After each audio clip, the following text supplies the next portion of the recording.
விறுவிறுப்பான அரசியல் நிகழ்வுகள் குறித்த ஆய்வுகள், நியாயங்களின் நிறம் மாறாத கூர்மையான விமர்சனங்கள், தீமைகளை சுட்டெரிக்கவும் நல்ல அரசியலை வளர்த்தெடுக்கவும் அறிவார்ந்த விவாதங்கள், இளைய தலைமுறையிடம் விழிப்புணர்வை ஊட்டும் விரிவான வரலாற்று விளக்கங்கள், கலை, இலக்கியம், ஆன்மீகம், பண்பாடுகளை படம் பிடித்து காட்டும் கருத்தோவியங்கள் வாரந்தோறும் உங்கள் தமிழருவி தர்பாரில் அணிவகுக்கும்.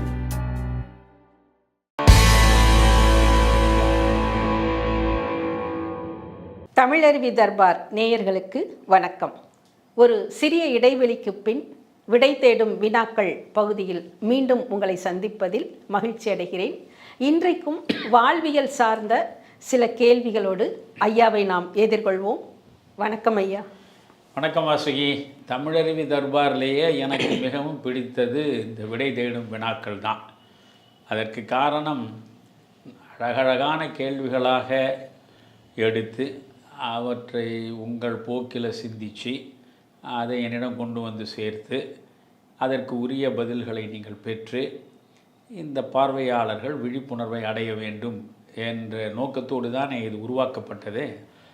என்ன எனக்கு வருத்தம்னா, ரொம்ப மலினமான, எந்த வகையிலும் மக்களுக்கு பயனே தராத செய்திகளாக இருக்கும் நிலையில் அவற்றையெல்லாம் தேடி தேடி ஓடி ஓடி கோடி கோடியாய் பார்க்கக்கூடிய பார்வையாளர்கள் மண்டி கிடக்கிற இந்த மண்ணில் இது போன்ற நல்ல செய்திகளை சுமந்து வரக்கூடிய அற்புதமான பதிவுகளை அவ்வளவு விருப்பத்தோடு பார்க்கக்கூடிய ஒரு எண்ணிக்கை குறைவாக இருக்கிறதே என்பதை நினைக்கும் பொழுது கொஞ்சம் வருத்தமாகத்தான் இருக்கிறது. இருந்தாலும் பார்ப்பவர்கள் எண்ணிக்கை எவ்வளவு குறைவாக இருந்தாலும் நம்முடைய தரம் எந்த நிலையிலும் குறைந்துவிடக்கூடாது. நாம் ஆற்றுகின்ற பணியை தொடர்ந்து ஆற்றிக்கொண்டே இருப்போம், எந்த மாற்றமும் இன்றி என்ற நிலைப்பாட்டில்தான் மறுபடியும் நாம் இப்பொழுது சந்திக்கிறோம். சொல்லுங்கள். இந்த உலகத்தில் பிறந்த மனிதர்கள் அனைவருக்கும் தேவைப்படுவதும் அனைவரும் விரும்புவதும் கூட இந்த நிம்மதியைத்தான். அது செல்வந்தர்கள் தொட்டு அன்றாடம் காட்சி வரை இந்த நிம்மதியைத்தான் தேடிக்கொண்டும் இருக்கிறார்கள். வாழ்க்கையில் நிம்மதி இல்லை என்றால் எந்த ஒரு இன்பத்தையும் அனுபவிக்கவும் முடியாது. இந்த நிம்மதியை தேடி மக்கள் அங்குமிங்கும் அலைந்து கொண்டும் இருக்கிறார்கள். பெரும்பாலானவர்கள் நாம் சந்திக்கின்ற மனிதர்கள் சொல்கின்ற ஒரு அதிகப்படியான ஒரு பிரச்சனை என்னன்னு கேட்டிங்கன்னா, என் வாழ்க்கையில் எனக்கு நிம்மதியே இல்லை, இந்த நிம்மதியை நான் அடைகிறதுக்கு எனக்கு ஒரு வழி சொல்லுங்கள் என்றுதான். இந்த நிம்மதியை நாம் எப்படி பெறலாம் என்பதை பற்றி நீங்கள் சொல்லுங்களேன். மனித வாழ்வில் நாம் அடைய விரும்புவது நிம்மதி என்கின்ற ஓர் அழகிய வரத்தைத்தான். நிம்மதியற்று போனால் வாழ்வில் அர்த்தமற்று போய்விடும். எனவே நிம்மதிதான் மனித வாழ்வினுடைய நோக்கம், குறிக்கோள், லட்சியம். 2300 ஆண்டுகளுக்கு முன்னாலேயே அரிஸ்டாட்டில் மிக அழகாக சொல்கிறான், ஒவ்வொரு மனிதனுடைய வாழ்வின் குறிக்கோளாக இருப்பது அவன் பெறக்கூடிய மகிழ்ச்சி, அவன் அடையக்கூடிய நிம்மதி என்று. எனவே நிம்மதி இருக்கக்கூடிய நெஞ்சத்திலே தான் மகிழ்ச்சி மலரும். நிம்மதி அற்றுப்போனால் மகிழ்ச்சி மறைந்துவிடும். யாருக்கு நிம்மதி வந்து சேரும் என்று கொஞ்சம் யோசித்து பாருங்கள். அடுத்தவருடைய உயர்வை பார்த்து பொறாமைப்படுகிற உள்ளம் உங்களுக்கு இருக்கிறதா? முதல் கேள்வி. அடுத்தவர்களை பார்க்கிற பொழுதே நீங்கள் வெறுப்பு நெருப்பில் எரிந்து கருகுகிறீர்களா? இரண்டாவது கேள்வி. எந்த ஒன்றிலும் உங்களுக்கு நிறைவே வந்து சேரவில்லையா? மூன்றாவது சிந்தனைக்குரிய ஒரு வினா. அடுத்து, எந்த நிலையிலும் யாரை பார்த்தாலும் சிடுசிடுப்போடே நீங்கள் இயங்குகிறீர்களா? அதையும் யோசித்து பாருங்கள். அதற்கு அடுத்து, உலகத்தில் எதையும் யாரையும் சந்தேகப்படுவது ஒன்றே தன்னுடைய வாழ்வாக வைத்து கொண்டிருக்கிறீர்களா? அதையும் மனதில் நிறுத்தி பாருங்கள். மற்றவர்களை சுரண்டி பிழைக்கிறீர்களா? அதையும் கொஞ்சம் யோசியுங்கள். இப்பொழுது யோசியுங்கள். பொறாமை இருக்கிற இடத்தில் நிம்மதி இருக்காது. வெறுப்பு நெருப்பு மண்டி கிடக்கிற இடத்தில் நிம்மதி இருக்காது.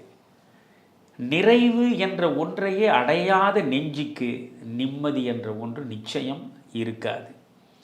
எந்த நிலையிலும் சிடுசிடுப்பாகவே இருந்து நீங்கள் பழகிவிட்டால் உங்களிடம் நிம்மதி ஒரு நாளும் வந்து சேராது. எதை பார்த்தாலும் சந்தேகம், யாரை பார்த்தாலும் சந்தேகம் என்று அவநம்பிக்கை பள்ளத்திலேயே நீங்கள் விழுந்து கிடப்பவராக இருந்தால் உங்களிடம் ஒருபோதும் நிம்மதி வந்து சேராது. தன்னுடைய சுய உழைப்பில் தான் பெற்று அதன் மூலமாக இன்பத்தை அடைய வேண்டும் என்ற எண்ணம் இல்லாமல் பிறரை சுரண்டி வாழ வேண்டும் என்கிற நிலைப்பாட்டில் நீங்கள் போய்விட்டால் உங்களுக்கு நிம்மதியே இருக்காது. எனவே இந்த 6 நிலைகளில் உள்ளவர்களிடம் ஒருபோதும் நிம்மதி வந்து சேராது என்று விதுர நீதி மிக அழகாக விளக்குகிறது. அதனால் நீங்கள் நிம்மதியாக இருக்க வேண்டுமா? பொறாமையற்றவர்களாக இருங்கள், வெறுப்பு அற்றவர்களாக இருங்கள், நிறைவுடையவர்களாக இருங்கள், சிடுசிடுப்பு என்பதை தவிர்த்து விடுங்கள், யார் மீதும் சந்தேகம் கொள்ளாதீர்கள், எந்த நிலையிலும் எவனையும் சுரண்ட நினைக்காதீர்கள்.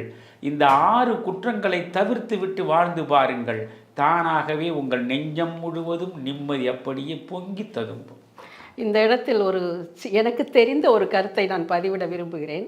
இப்போ நம்ம போகி பண்டிகை என்று கொண்டாடுகிறோம் அல்லவா, அதனுடைய தாற்பயம் என்னன்னா, புதியன புகுதலும் பழையன கழிதலும் சொல்லுவாங்க. வீட்டில் இருக்கிற தேவையில்லாத பொருட்கள், கழிவு பொருட்கள் என்று நம்மளால் ஒதுக்கப்பட்ட பொருட்கள் அனைத்தையும் எடுத்து வீட்டு முன்னால் வைத்து எரித்து விடுவோம். அதுபோன்று நீங்கள் சொன்ன இந்த 6 பண்புகள், வெறுப்பு, பொறாமை, கோபம், அந்த சிடுசிடுப்பு, அடுத்தவருடைய வளர்ச்சியை பார்த்து வயிறு எறிகிறது, இந்த மாதிரி எதிர்மறை எண்ணங்கள் அனைத்தையுமே நாம் எரித்து விட்டால் நம்முடைய வாழ்க்கையில் நிம்மதி என்பது பொங்கல் போல் பொங்கி வழியும் என்பதை கொண்டாடுவதற்காக. ரொம்ப அழகாக சொன்னீங்க. இதை அழகான குறிப்பிட்டீங்க. இவை அனைத்தும் எதிர்மறை எண்ணங்கள். எதிர்மறை எண்ணங்கள் 6மே பொறாமை, வெறுப்பு, நிறைவின்மை, சிடுசிடுப்பு, சந்தேகம், பிறகு சுரண்டுவது எல்லாமே எதிர்மறையான எண்ணங்கள், எதிர்மறையான செயற்பாடுகள். எதிர்மறையாகவே எண்ணங்களும் செயற்பாடுகளும் இருந்தால் எங்கே நிம்மதி, எங்கே நிம்மதி என்று பாடிக்கொண்டுதான் இருக்க வேண்டும். அது மாதிரி அந்த நிம்மதி என்பது நமக்குள்ளே நிறைந்திருக்கிறது. நீங்கள் சொன்ன இந்த குணங்களை எல்லாம் அகற்றிவிட்டு பார்த்தால் ஆனந்தம், நிம்மதி என்பதுதான் நம்ம சுயமே. ஆனால் இப்போது எனக்கு ஒரு திரைப்பட பாடல் தான் நினைவுக்கு வருது. அதாவது, இருக்கும் இடத்தை விட்டு இல்லாத இடம் தேடி அலைகிறாய் ஞானத்தங்கமே என்ற ஒரு பாடல் நினைவுக்கு வருகிறது. ஒரு ஜென் தத்துவம் கூட என்ன சொல்கிறது, empty cup, empty your cup அப்படிங்கிற ஒரு வார்த்தையை சொல்லுது. அதே மாதிரி கபீர்தாஸ் நிம்மதியை பற்றி சொல்லும்போது என்ன சொல்கிறார் என்றால், நண்பா, நீ என்னை எங்கே தேடுகிறாய், நான் உன்னுடனே தானே இருக்கிறேன் என்கிறார். இதைத்தான் உபநிடதங்களும் தேன தியக்தேன புஞ்சிதா, ரிலாக்ஸ் அண்ட் ரிஜாய்ஸ் அப்படிங்குது. இதெல்லாம் பார்த்தா நிம்மதியை பெறுவதற்கு, நமக்குள்ளே இருக்கிற நிம்மதியை அனுபவிப்பதற்கும் நம்முள் இருக்கின்ற எதிர்மறை எண்ணங்களை நாம் முதலில் அழித்து விட வேண்டும் என்று அருமையாக சொல்லி இருக்கிறீர்கள். அது நீங்கள் ஈசாவாசியத்திலிருந்து மேற்கோள் காட்டுறீங்க. அதுக்கு நம்ம ரிலாக்ஸ் அண்ட் ரிஜாய்ஸ் என்பதை விட ரிலாக்ஸ் அண்ட் ரிஜாய்ஸ் என்பதை விட ரினவுன்ஸ் அண்ட் ரிஜாய்ஸ் என்பதுதான் பொருத்தமானது. ஓகே, நம்ம ரிலாக்ஸாக இருந்தால் ரிஜாய்ஸாக இருக்கலாம். நீங்கள் ஒரு இறுக்கமான மனநிலையோடு இருந்தால் எப்படி நீங்கள் மகிழ்ச்சியாக இருக்க முடியும்? அதனால் first you have to relax your self. அதில் ஒன்றும் பிரச்சனை இல்லை. ஆனால் உண்மையான மகிழ்ச்சி என்பது ரினவுன்ஸ், அதுதான் முக்கியம். You have to renounce everything and நீங்கள் என்ன அடுத்து உங்களுக்கு வரும், ரிஜாய்ஸ். Can be rejoiced. அதனால் ரினவுன்ஸ் அண்ட் ரிஜாய்ஸ் என்பது தான் வேதத்தினுடைய மிக முக்கியமான வாசகமே கூட. அதனால் இந்த கேள்வி அழகான கேள்வி. அதில் நீங்கள் ரொம்ப அழகாக சொன்னீங்க. இவற்றை எரித்து விட வேண்டும்னு சொன்னீங்க பாருங்கள், அதுதான். இந்த 6 எதிர்மறை எண்ணங்களையும் எரித்து விட்டால் நம்முடைய நெஞ்சம் பளிங்கை விட பரிசுத்தமாக மாறிவிடும். அப்போது மகிழ்ச்சி தான் நிச்சயமாக நிறைந்து கிடக்கும். அதைத்தான் நம் மனம் போல் வாழ்வு என்று கூட சொல்கிறார்கள். நம் மனதில் எப்படி எண்ணங்கள் இருக்கிறதோ அதுக்கேற்றாற்போல் வாழ்க்கை. பாவம் தத்பவதி. நீங்கள் எதை நினைக்கிறீர்களோ அதன்படி தான் இருப்பீர்கள். நீங்கள் நிறைவற்றவர்களாக இருந்தால் உங்களுக்கு நிறைவே வராது. சிறுசிறுப்பாகவே நீங்கள் காட்சியளித்தால் உங்களுக்கு மகிழ்ச்சி சேராது. பொறாமை என்ற நெருப்பு உங்களை எரித்து கொண்டே இருந்தால் நிச்சயமாக உங்களால் வந்து எப்படி இன்புற்று இருக்க முடியும்? அதனால் ரொம்ப நல்லா அழகாக சொன்னீங்க. நல்ல கேள்வி, எனக்கு மகிழ்ச்சியாக இருக்குது. ஐயா, இப்போது இந்த உலகத்தில் நம்ம சிறு குழந்தையாக பிறக்கிறோம், பாலகனாக வளர்ந்து கொண்டிருக்கிறோம், வாலிப பருவம் எய்துகிறோம், முதுமையை அடைகிறோம், பின்பு ஒரு நாள் மறைந்து விடுகிறோம். இதுதான் ஒரு மனிதனுடைய வாழ்க்கை நிலைப்பாடா? இதுதான் வாழ்வின் முழுமையா? அல்லது உண்மையிலேயே ஒரு மனிதன் வாழ்வில் முழுமை அடைவது என்றால் என்ன? அதை பற்றி கொஞ்சம் விளக்க. வாழ்க்கை நிறைவடைவது என்பது வேறு, வாழ்க்கை முழுமையடைவது என்பது வேறு. நீங்கள் குறிப்பிட்டபடி குழந்தையாக பிறந்து தளர் நடை போட்டு அதற்கு பிறகு இளைஞனாக வலம் வந்து பிறகு முதியோனாக முடிந்து போவது என்பது அது வாழ்க்கை நிறைந்த நிலை இல்லையா? நீங்கள் வந்து இப்பொழுது மிக முக்கியமாக தெரிந்து கொள்ள விரும்புவது என்பது என்ன? முழுமையான ஒரு முழுமையான மனிதனாக இருப்பது. அப்போ வாழும்போதே முழுமையான மனிதனாக இருப்பது. இறப்பு என்பது ஒரு நிறைவை தந்து விடுகிறது, முடிவை தந்து விடுகிறது. வாழும் நிலையிலேயே நாம் முழுமையான மனிதனாக இருப்பது எப்படின்னா ரொம்ப சாதாரணம். என்னென்னா, மேகத்தை பாருங்கள். வானத்தில் கருத்து கிடக்கின்ற மேகம் தன் வடிவத்தை இழந்து தன்னை முழுமையாக கரைத்து கொண்டு மழையாக இந்த மண்ணில் பொழிந்து மக்களுக்கு செழிப்பை தருகிறது. புரிகிறதா? அது தன்னை தியாகம் செய்கிறது. உங்களுக்கு வளத்தை தருவதற்காக அது தன் வடிவத்தையே இழக்கிறது. வடிவம் இழந்து முழுமையாக கரைந்து மண்ணில் விழுந்து மழையாக உங்களுக்கு எப்படி வளத்தை தருகிறதோ அது போன்றுதான் நீங்கள் உங்கள் மனம் முழுவதும் சுயநலத்திற்கு இடமே தராமல் பொதுநல சிந்தனைகளை மட்டுமே நிரப்பி வைத்து எல்லா மக்களும் நலன் பெற வேண்டும் என்று நினைத்து எல்லாருடைய வாழ்விலும் இனிமை வந்து சேர வேண்டும் என்று எண்ணி அவர்கள் நலம் பெறுவதற்காகவும் அவர்கள் இன்புற்று வாழ்வதற்காகவும் என்னால் என்னென்ன செய்ய முடியும் என்று யோசித்து அவற்றையெல்லாம் செய்து கொண்டே இருக்கிற போது நீங்கள் மழையைப் போல் மாறிவிடுகிறீர்கள். நீங்கள் அதனால்தான் திருமாலை கூட நீங்கள் பார்த்தீங்கன்னா தடமுகிலன்ன உருவம் கொண்டவன் அவன். முகில் எப்படி மழை தருகிற முகில் கருத்து கிடக்கிறதோ அப்படி கார்வண்ணன் அவன். ஏன் திருமாலை கார்வண்ணனாக இந்த இந்து சமயம் நமக்கு கண் முன்னால் கொண்டு வந்து நிறுத்துகிறது? அவன் கருமை நிறம் உள்ளவன். கருத்து கிடக்கிற மேகம்தான் மழையை கொடுத்து மக்களுக்கு வளம் சேர்க்கும். அதை சுட்டி காட்டுவதற்காகத்தான் கருநிறம் கொண்டவனாக இறைவனை நாம் பார்க்கிறோம். எனவே இந்த கருநிறம் என்பது முக்கியமானது. கருநிறம் என்பது மேகம். அந்த மேகம் தன்னை முழுமையாக கரைத்து கொண்டு தன் வடிவத்தை துறந்து விட்டு தான் அது வந்து மக்களுக்கு தருகிறது. இன்னொன்றும் நான் உங்களுக்கு சொல்கிறேன். எப்பொழுதுமே பாருங்கள், விதை தன்னை அழித்து கொண்டால்தான் அது மரமாக மாறும். ஆறு தன் அடையாளத்தை முழுவதுமாக இழந்தால்தான் அது கடலில் சங்கமமாகி கடலாகவே பரிணமிக்கும். ஒரு விதை தன் அடையாளத்தை இழந்து மரமாகிறது.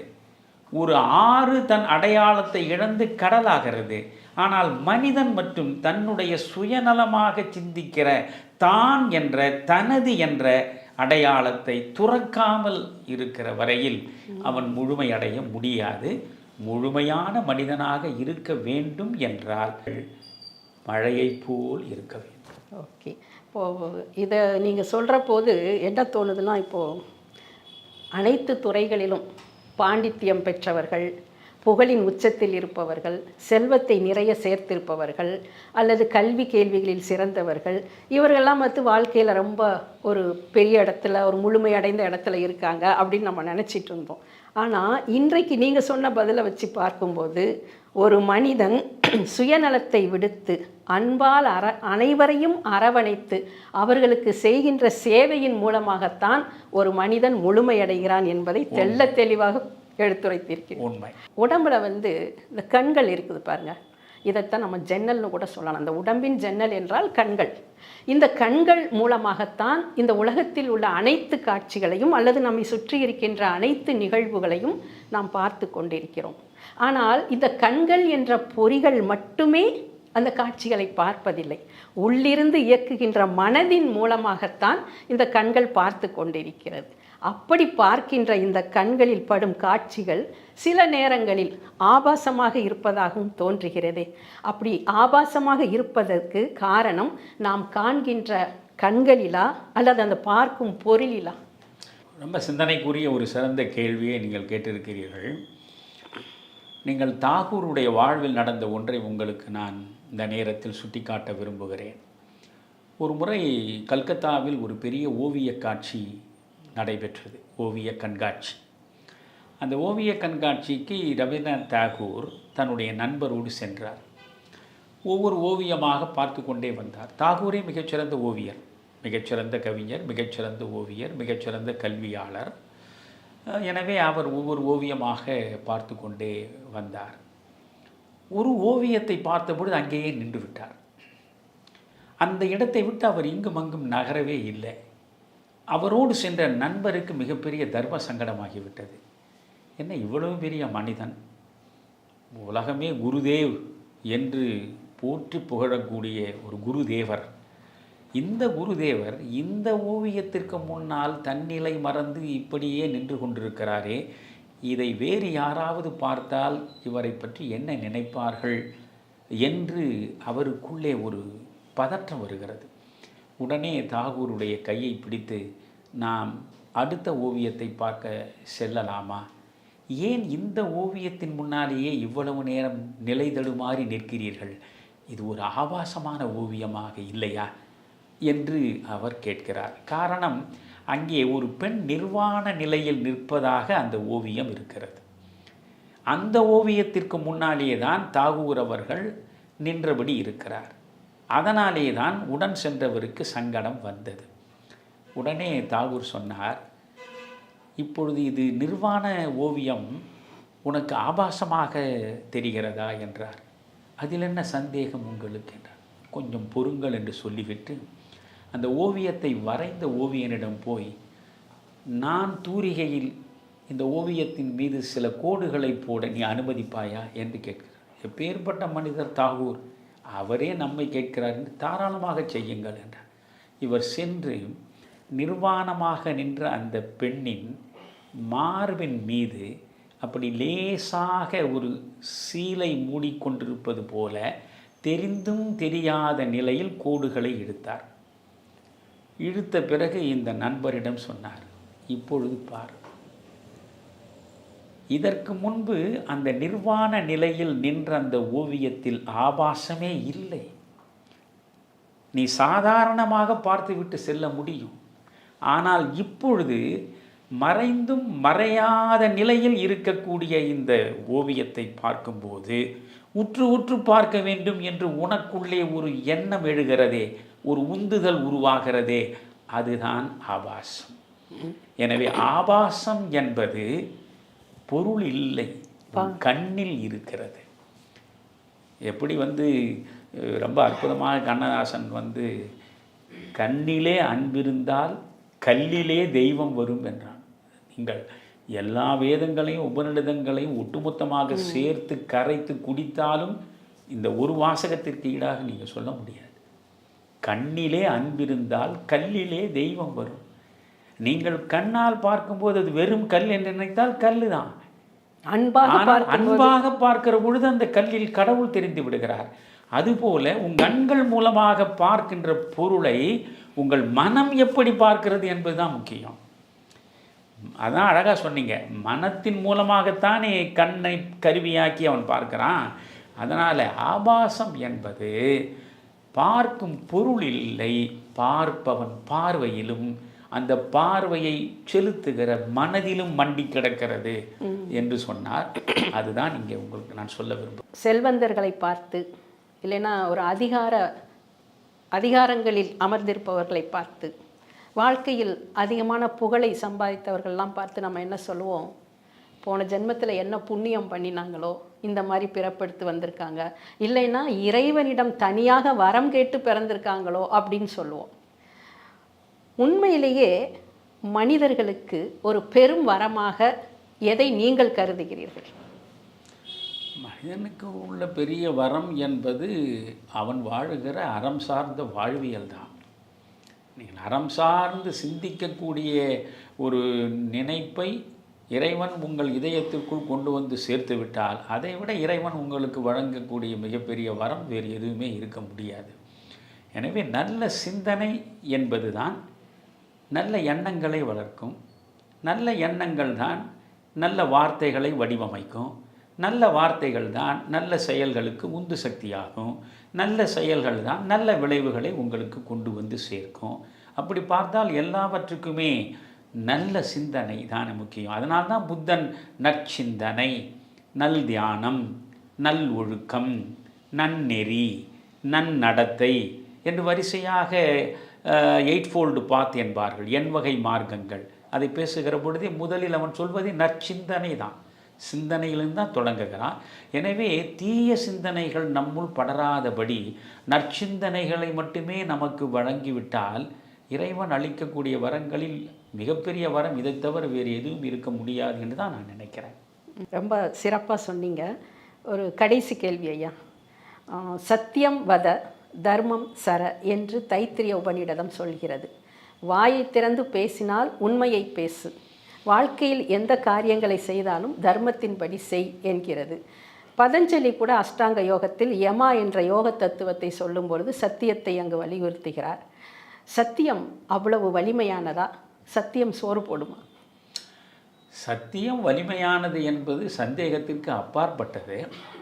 ஏனென்றால் மகாத்மா காந்தி சத்தியத்தின் தேடலிலே தான் தன்னுடைய வாழ்க்கையையே நடத்தியவர். எனவே அவருக்கு 2 கண்கள் தான். ஒன்று சத்தியம், இன்னொன்று அகிம்சை. அகிம்சை என்பது அன்பு, சத்தியம் என்பது அறம். அன்பும் அறனும் உடைத்தாயின் வாழ்க்கை பண்பும் பயனும் அது என்று தானே வள்ளுவன் பேசுகிறான். ஆக ஒரு மனிதனுக்கு மிக முக்கியமானது அன்பும் அறமும் தான். இங்கே மனிதனுக்கு 2 விழிகளாக இருக்க வேண்டியதும் அன்பும் அறமும் தான். இதயத்தின் 2 பகுதிகளாக இருக்க வேண்டியதும் அன்பும் அறமும் தான். இந்த அன்பும் அறமும் என்பதைத்தான் நாம் சத்தியம் அகிம்சை என்று சொல்கிறோம். சத்தியத்திலிருந்து தான் அகிம்சையே பிறக்கும். நீங்கள் அறத்தின்படி இருக்கிற போது தான் உங்களால் அன்பாகவும் இருக்க முடியும். இப்பொழுது அன்பாக இருப்பவர்கள் அத்தனை பேரும் அறத்தின்பால் பட்டு நிற்பவர்கள் சொல்ல முடியாது. ஆனால் அறத்தின்பாற்பட்டு நிற்கக்கூடிய அனைவரும் அன்பாக இருப்பது இயல்பானது. அதனால் அங்கே அறம் சத்தியம்தான் மிக முக்கியமானது. அதனால்தான் சத்தியம் வத தர்மம் சர. இப்போ வாய்மையே வெல்லும் அப்படின்றத நாம் அரசினுடைய லட்சணையிலேயே நம்ம பொறித்து வைத்திருக்கிறோம். வாய்மையே வெல்லும். சத்தியம் சோறு போடுமா என்று நீங்கள் கேட்கக்கூடாது. ஏனென்றால் சோறு போடுவது சத்தியத்துடைய வேலை இல்லை. இப்போது சோறு தான் எனக்கு முக்கியம் என்றால் நாய்க்கும் எனக்கும் வேறுபாடே கிடையாது. இப்பொழுது ஒரு நாய் இருக்கிறது என்றால் நாயினுடைய உடனடி தேவை என்ன? அது பசியாறுவதற்கு சோறு வேண்டும், அது தாகம் தவிர்ப்பதற்கு தண்ணீர் வேண்டும், அது தினவை தீர்த்து கொள்ள ஒரு துணை வேண்டும். இந்த 3க்கு மேல் எந்த விலங்குக்கும் வேறு எந்த தேவையும் கிடையாது. இந்த 3 தேவைகளோடு நானும் நிறைவடைந்து விட்டால் விலங்குக்கும் எனக்கும் வேறுபாடே கிடையாது. அதனால் சாப்பாடு என்பது மையமாக வைத்துக்கொண்டு சத்தியத்தை பார்க்கக்கூடாது. நான் சத்தியவந்தனாக இருக்கிறேன். இந்த சத்தியம் எவ்வளவு மேன்மையானது என்பதை மகாபாரதம் எப்படி சொல்கிறது தெரியுமா? ஒரு கிணறு எவ்வளவு பயனுள்ளது, எத்தனை பேருக்கு தண்ணீரை தரக்கூடியது. அந்த கிணற்றின் மூலமாக கிணற்று பாசனம் செய்து நீங்கள் வயல்வெளியிலையும் விளைச்சலை கூட உருவாக்க முடியும் இல்லையா? ஒரு கிணறு எவ்வளோ முக்கியமோ 100 கிணறுகள் ஒரு குளத்துக்கு சமம். மகாபாரதம் சொல்லுது 100 கிணறுகள் ஒரு குளத்துக்கு சமம். 100 குளங்கள் ஒரு யாகத்திற்கு சமம். இங்கே யாகம்னு சொல்லும்போதே அது ஏதோ ஆரியர்கள் நடத்தியது, அது வடவர்கள் நடத்தியது, அது நெருப்பை அவர்கள் வேள்வியாக்குவது, அப்படி அல்ல. யாகம் என்பது என்ன? பாரதி ரொம்ப அழகாக சொல்லுவான். உலகத்தில் இந்த யாகத்துக்கும் யோகத்துக்கும் பாரதி மாதிரி விளக்கம் கொடுத்தவன் எவனுமே கிடையாது. அவன் சொல்கிறான், ஊருக்கு உழைத்திடல் யோகம், பிறர் நலம் ஓங்கிட தன்னை வருத்துதல் யாகம். யாகம் என்பது என்ன? யோகம் என்பது என்ன?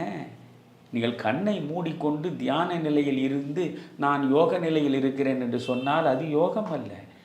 ஊருக்கு உழைத்திடல் யோகம், பிறர் நலம் ஓங்கிடுமாறு தன்னை வருத்துதல் யாகம். அதனால் அந்த யாகம் ஒரு கிணறு, 100 கிணறுகள் ஒரு குளத்துக்கு சமம், 100 குளங்கள் ஒரு யாகத்துக்கு சமம், 100 யாகங்கள் ஒரு மகனுக்கு சமம், ஒரு மகனுக்கு சமம், 100 மகன்கள் சத்தியத்துக்கு சமம். மகாபாரதம் சொல்லுதுன்னா இப்போ எந்த இடத்தில் சத்தியத்தை கொண்டு போய் நிறுத்துதுன்னு பாருங்கள். ஆக நீங்கள் சத்தியத்தின் பாதையிலேயே நடந்து சென்றால் புண்ணியம் மட்டும்தான் உங்களை பின்தொடர்ந்து கொண்டே வரும். நீங்கள் பொய்யின் பாதையில் தொடர்ந்து பயணித்தால் பழியும் பாவமும் மட்டும்தான் உங்கள் பின்னாலேயே வந்து உங்களுக்கு அழிவை தரும். அதனால் வாழ்வில் உயர்வடைய வேண்டுமா, வாழ்வில் மேன்மை அடைய வேண்டுமா, வாழ்வில் உன்னதம் நோக்கி நடக்க வேண்டுமா, சத்தியத்தை பின்பற்ற வேண்டும். அதனால் சத்தியம் என்பது சோற்றுக்கானதல்ல, உங்களுடைய உயர்ந்த வாழ்வுக்கானது. சத்தியமேவ ஜெயத்தே என்ற சொல்லின் பொருளே கூட சத்தியம் நடுவில் தோற்பது போல் இருந்தாலும் இறுதியில் அதுதான் வெல்லும் என்பது தானே. அதனால் ஒரு கேள்விகள் சாதாரணமாக தெரிந்தாலும் நீங்கள் சொன்ன பதில்கள் சிந்திக்கக்கூடியதாக வெகு ஆழமாக இருந்தது. மிக்க நன்றி ஐயா. ரொம்ப மகிழ்ச்சி வாசகி. அடிக்கடி இது மாதிரி நல்ல கேள்விகளாக சிந்தித்து அந்த நல்ல கேள்விகளை என்னிடம் கொண்டு வாங்க. எனக்கு தெரிந்த வரையில் அந்த கேள்விகளுக்கு உரிய பதிலை வழங்குவதில் எனக்கே ஒரு மகிழ்ச்சி இருக்கிறது. இதை பார்ப்பதன் மூலம் எத்தனையோ பார்வையாளர்கள் நற்பயனை பெற முடியும். ஆனால் பார்ப்பதில்லையே என்கிற வருத்தம் தான் எனக்கு. அதை பற்றிய கவலை நமக்கு வேண்டாம். நம்ம கடமையை செய், பயனை எதிர்பாராதீங்க.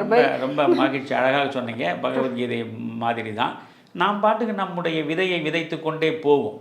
அந்த விளைச்சலை பிறகு யார் வேண்டுமானாலும் அறுவடை செய்து கொள்ளட்டும். மகிழ்ச்சி. ரொம்ப நன்றி வாசகி.